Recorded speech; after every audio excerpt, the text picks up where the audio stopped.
হুমায়ুন কবির ডাক দিলে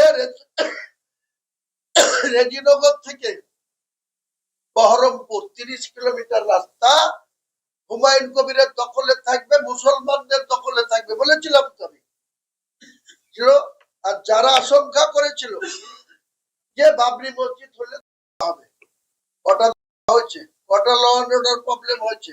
বেলডাঙ্গাতে আলাউদ্দিন বলে একটা ছেলে ঝাড়খণ্ডে মারা রয়েছে 16 জানুয়ারি শুক্রবার। যখন রাস্তা অবরোধ করলো মমতা ব্যানার্জি কি বললো? পাগলি বললে শুক্রবারে জুম্মার লোকরা নামাজ পড়তে যায়, বলে শুক্রবারে মুসলমানরা নামাজ পড়ে সেখানে একটু এধার ওধার করে, তারা লম্ফঝম্প করে।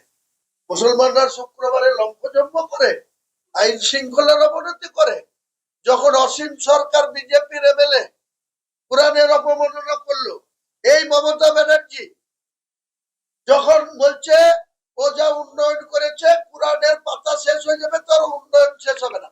এই দাঁড়িয়ালা মুসলমানরা, এই মুনাফেকরা, তোরা মমতা ব্যানার্জির সেই প্রতিবাদ করতে পারিস? হারামখোররা, হারামখোর মুসলমান, মমতা ব্যানার্জির চটি চাটা মুসলমান, এই মুসলমানদের মোকাবেলা করার জন্য হুমায়ুন কবির প্রস্তুত আছে।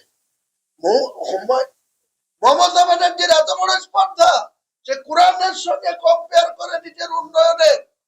সে বলে যে কোরআনের পাতা শেষ হয়ে যাবে, তাও আমার উন্নয়ন শেষ হবে না, আমার স্কিমের প্রচার শেষ হবে না।